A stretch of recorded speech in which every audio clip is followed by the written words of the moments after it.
Begitu dia mengatakan ini, Putri Wenqing menatap dengan marah, dan rona merah muncul di pipinya. Kayu mati. Kata siapa? Mengambil keuntungan darimu. Percaya atau tidak, putri ini akan membuatmu tumpukan emas dewa sekarang. Jin Jiayu tidak bisa membantu tetapi menggelengkan kepalanya dan tertawa ketika dia melihatnya, dan kemudian melirik Qin Yichen dengan mata yang indah. Wan Yin jauh lebih dewasa dan bermartabat daripada Putri Wenqing. Jenderal Feng, Wenqing tidak bisa keluar sekali, aku akan mengganggumu untuk menanggungnya. Tapi Wenqing masih merupakan mutiara Yuye yang pamannya tidak meninggalkan kamar kerjanya. Ada beberapa hal, jadi jangan bicara omong kosong di masa depan. Qin Yichen bingung, ini bukan apa yang dikatakan Jenderal Akhir, tetapi Yang Mulia sendiri mengatakannya.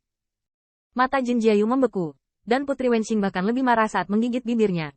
Lihat, aku berkata bahwa dia hanya sepotong kayu mati.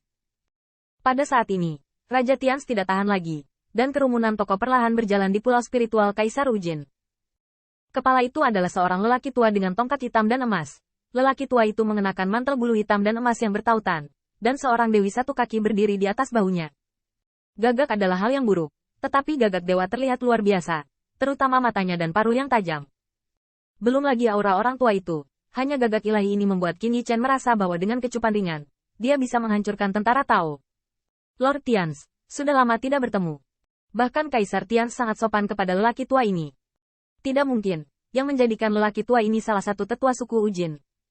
Mengenai senioritas dan sumber darahnya, Kaisar Ke harus memanggil pamannya.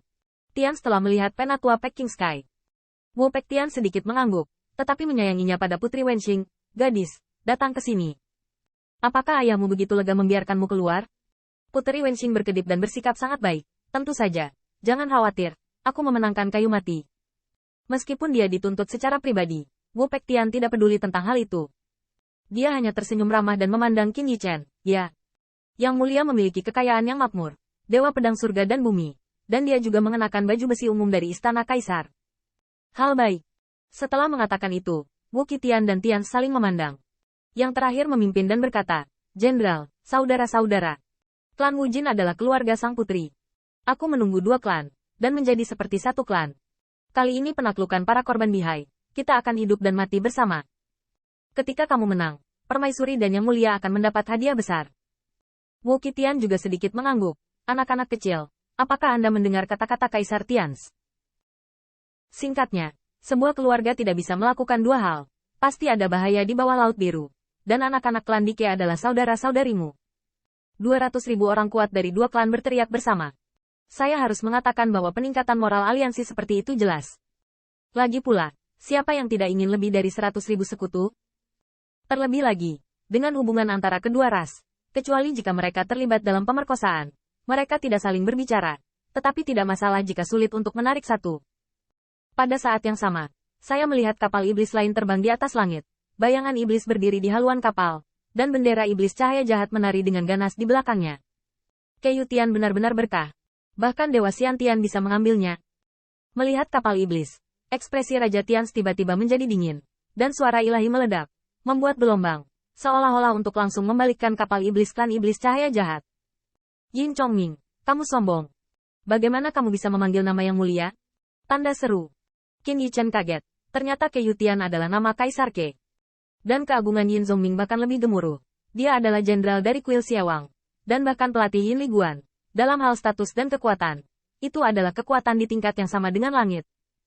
Yin Chongming memegang kedua tangannya di punggungnya, membiarkan suara para dewa di bawah kapal memicu gelombang besar. Tetapi dia tetap tak bergerak, dan kapal iblis di bawah kakinya melonjak. Lucu. Ke Yutian adalah tuanmu. Apa hubungannya dengan raja ini? Tidak heran kalau Yin Chongming menjadi marah ketika dia datang. Awalnya, klan iblis Xiawang dan klan Dike berada dalam situasi yang sama. Tetapi sebagai penguasa Yin Liguan, dapatkah Yin Chongming tahu bahwa ada dewa pedang bawaan yang telah menerobos? Dia tidak hanya membunuh tentara iblis dan jenderal Yin Liguan, tapi dia juga dijemput dengan murah oleh Zhen Demon Guan. Ini adalah dewa bawaan. Keberuntungan semacam ini, aku khawatir itu bukan tanah leluhur klan Kaisar Ke yang merokok. Namun, nyinyir keras itu tidak berlangsung lama. Saya melihat Dewa Tua Wu Qitian berdiri di tempat, hanya batuk ringan, yang sebelumnya mendengus dingin, tidak lagi berselisih, tetapi mendesak kapal ajaib untuk datang. Melihat itu, 18 Spirit Island hampir semuanya ada di sana sekarang, sama seperti dia mengejutkan Yin Chongming, namun dia mendengar tawa manis dan menawan. TSK Gading, ini adalah dewa pedang bawaan. Untungnya seorang pahlawan. Wajah ini adalah sudut peti air. Qin Yichen menoleh untuk melihat, dan yang menarik perhatiannya adalah bayangan yang indah. Qianying itu mengenakan kasa hitam dan ungu, yang cukup terbuka. Tetapi kulit di bawah kasa itu bisa pecah oleh pukulan, dan bahkan penuh dengan garis besar, yang lebih bergejolak daripada gelombang mengamuk dari langit dan laut biru. Dan bayangan indah itu bahkan lebih memesona. Tawa itu seperti lonceng perak, dan di antara tawa, bangkai penyemprotan darah masih berputar dengan lembut, seolah-olah berlama-lama denganmu. Meskipun suara ini datang ke Qin Yichen, itu menyebabkan banyak dewa untuk memalingkan kepala mereka. Untuk sesaat, meskipun mereka tahu bahwa pihak lain adalah penyihir iblis, mereka tidak bermusuhan. Sebaliknya, mereka luar biasa, seolah-olah mereka digoda. Mata Qin Yichen masih tenang, yang membuat Putri Wenxing agak puas, tapi untungnya kayu ini tidak tahu betapa jelek dan indahnya. Tapi seperti yang diketahui semua orang, bukan berarti Qin Yichen tidak bisa membedakan antara keburukan dan kecantikan. Penyihir ini juga membuat jantungnya berdetak lebih cepat. Tetapi dengan melonjaknya hati naga di 3000 pengadilan Tao, ia sadar.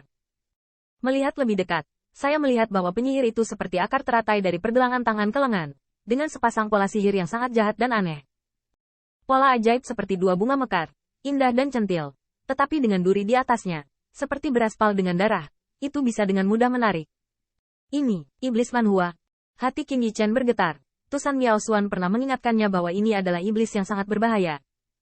Melihat itu, sebagian besar setan Manhua adalah wanita, semua menawan dan menawan. Qi Hubo penuh kasih sayang, anggun, dan berpakaian tipis. Saya tidak ingin bertanya apakah itu dingin atau tidak. Jika dingin, lebih baik jatuh ke tangan saya untuk tetap hangat. Pada saat ini, ketika dia melihat Putri Wenxing, dia menghina, penyihir yang tak tahu malu. Kamu bahkan tidak mengenakan pakaian saat kamu keluar. Penyihir yang tersenyum seperti bunga di Qin Yichen sebelum mendengar kata-kata itu. Tetapi dia tidak merasa terganggu. Sebaliknya, dia tersenyum dengan bodoh. Ternyata itu Suster Wenxing. Mengapa dia tidak menenun dan mengenakan rok diklan, tetapi mengenakan seragam militer?